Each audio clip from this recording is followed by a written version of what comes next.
and welcome to Words of the Wise, brought to you by Crave Theater. It's so lovely to have you all here. This month, the topic is self-advocacy, and once again, this is a two-parter, so look for the next episode coming out in the next couple weeks.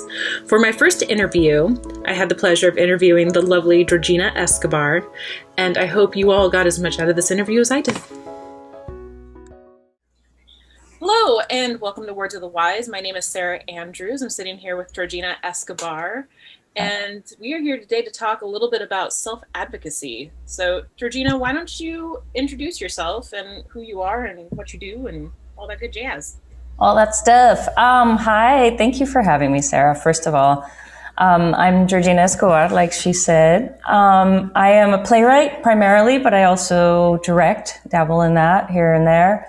I started as an actor, so I guess it's just kind of like a multi-hyphen artist is kind of just what I've learned about myself through time. I was living in New York for the past 13 years, doing, the whole off-Broadway and downtown theater stuff, and then recently got offered a position at the University of Texas, El Paso to sort of massage and spark the writing program here for the theater department. And then the pandemic hit and they were kind of like, do you want to stay? And it was the perfect call. And so now we're sort of temporarily here in El Paso, full circle, because I went to college here. So, and I'm from just across the river in Juarez, the Mexican side. So it seems a really important time to be back here, and been teaching playwriting and script analysis and directing at the university and keeping active in my writing. Just recently finished a musical with a collaborator, a composer, and an original play for another university. And now I'm kind of dabbling with television writing and trying to get my hands on what that is. You're so cool. No, dude.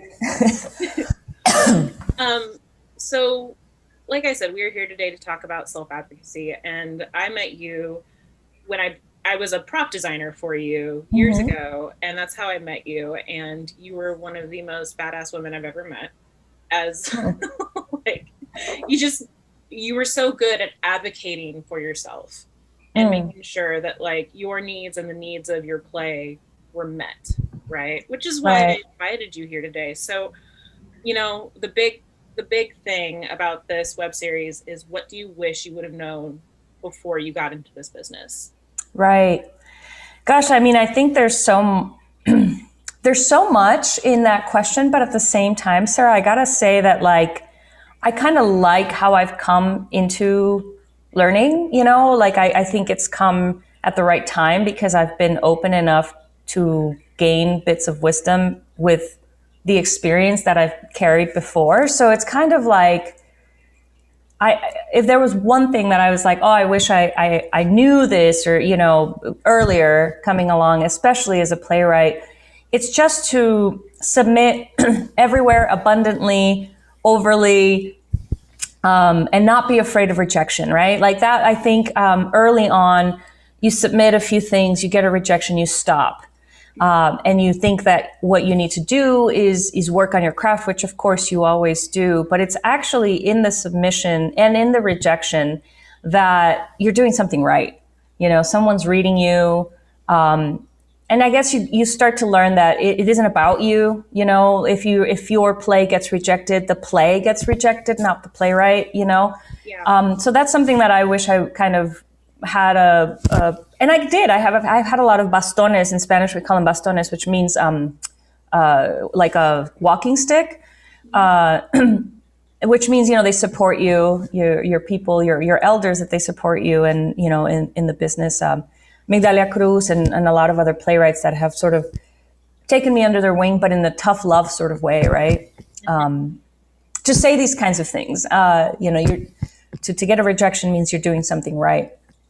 So, but that didn't come until later. So, in grad school, I wish I would have known that, right? I think in grad school, they were still kind of shaping it to be like, put your best work out there, and this idea of perfectionism. That's another thing I wish I would have known earlier on, that, perfectionism is a white supremacy model, really. And now we can really talk about it and unpack it in a healthy way, because it doesn't mean less than good. It just means that idea of this unattainable perfectionism is unhealthy and it's toxic. And I wish I would have known that early on, so that I didn't try to force that toxicity into my work. So what was the breaking point for you? Like, when did you realize that this idea of perfectionism, because in theater, like, we see perfectionism everywhere. Like, Right. you see it like when you're an undergrad learning how to be an actor, right? Mm-hmm. You're taught that you have to look a certain way, you have to wear a certain type of makeup, you have to present this certain type of character, right? Or Right. persona that isn't necessarily you. So I'm curious, like, what what was the breaking point for you? When did you realize that, like, you can do your own thing and that's okay? Right. I think it's when I started, actually, in many ways, it was probably Milagro when I had the opportunity to sort of direct my own work Mm-hmm. and prove to myself and to others that there was a vision there, that there was a story, and that clarity is overrated, and that complexity is and mystery is very much part of our theatrical ecosystem. And I think I was afraid that I didn't know how to tell the story because it wasn't being told a certain way. And so when I actually got my hands on it, like on the Play-Doh, and directed it, I was like, no, see, there it is. And so that's when I started saying, okay, it's not about, this is not a play, it's about lack of imagination. And at that point, once I realized that somebody rejecting my work because it wasn't clear, it was really about lack of imagination, it totally liberated me, because I was like, that's not on me, dude. Like, you have a little bit of an atrophied imagination system, and I'm sorry for you, And so it kind of liberated me in a way of like, my type of storytelling is just different, and it requires different muscles. And it's not saying that it's exclusive or inclusive or anything like that. It's just saying it's different. And to realize that the theater ecosystem needs all sorts of entry points, that also helped me defeat that sort of perfectionism. One way, this is the cookie mold, like this is the one that we have to follow, and this is the one that is successful. I was like, no. And then reading, of course, interestingly enough, Sarah, now when I started teaching theater history, I was like, duh. You know what I mean? Like, it's so funny because we know it, but like we know it's, I kind of buried the theater history sort of in, I mean, I'm not a theater major, so I never actually took a theater history class, but I just researched it and knew it. And then when I was teaching it, and I realized that what I was teaching, right? I was teaching the rebels. I was teaching theater of the absurd and surrealism and expressionism and existentialism. And I was like, oh, no wonder this is what I'm gravitated towards, because they were all coming out of wanting to break from a norm. And so finding my place in the historical sort of life as well, I was like, okay, cool. I'm totally fine being a rebel if that's what the books are going to write me down as, Yeah, no, I hear that 100%. I remember being in grad school, and the first time I read Sarah Kane, I read Blasted, and I was like, wait a minute, you can blow up a theater and that's okay. Yeah. Yeah. Yeah. It's reading stuff. It's being, and bringing that to the students now at UTEP, we're reading like new plays, we're reading experimental plays, we're reading performance art pieces in script analysis, not just like Shakespeare, Mm-hmm.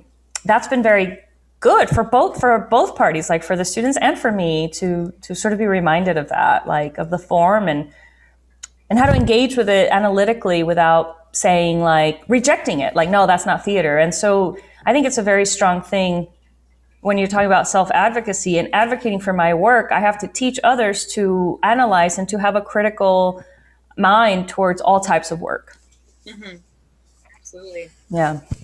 Well, I know that you were kind of short on time, so I want to No, respect that. yeah.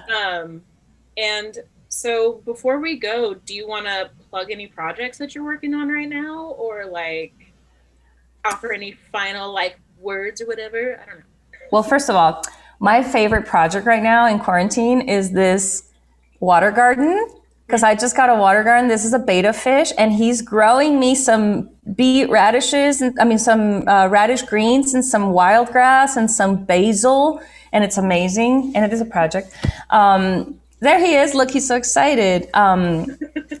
I know it sounds really retarded, but it's truly like it is very, very powerful for me to learn how to grow things, and that's been a good thing for me in this pandemic. But and I know it's behind. I'm behind in the times. That's what I meant, because so many people have green thumbs. Anyway, as far as works of my own, I mean, I'm in the writing phase. I go through phases, Sarah. So like I'll go through like a year where I go, this is my submission year.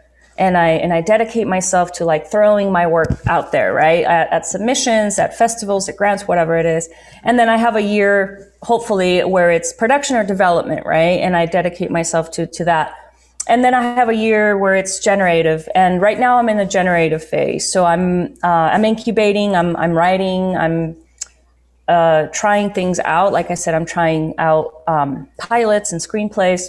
Mm-hmm. So there's nothing for me to really plug because I'm in this incubator phase, like my beta, growing things. Mm-hmm. But yeah, like people can always follow me if they want an Instagram, but also my website keeps pretty active as far as like when there's projects, because people will do my plays elsewhere, like Chicago Northwest University just did a audio version of my play Sweep. Mm-hmm. And so things pop up. I know Albuquerque's cooking up one of my plays as well. They're actually doing an adaptation of B, which we did at Milagro. So they just kind of pop up different places, sprout up. But the most important thing, I think, is not so much to plug, but to fertilize. Absolutely. I will make sure that a link to your website is in the little description so that people can go and look at your work and figure out like what you do, because your work is awesome. I love Sweep. I loved reading it. Thank you. I love Sweep too. It's like one of those it's one of those things where I'm like, I want to direct every play I wrote at least once. And I know it sounds really like people go, it's so egotistic. I'm like, it has actually nothing to do with ego, because there's nothing more humbling than you having to figure out your way through your own work, right? It's very humbling to me, but I want to direct Sweep so bad, and I'm like, I don't know where to do it. And working in the university, you kind of have to. I think we're doing a version of Alebrijes here, actually, for Dia de los Muertos, the remote version that we did at Vallarta. So we might do it here at the park.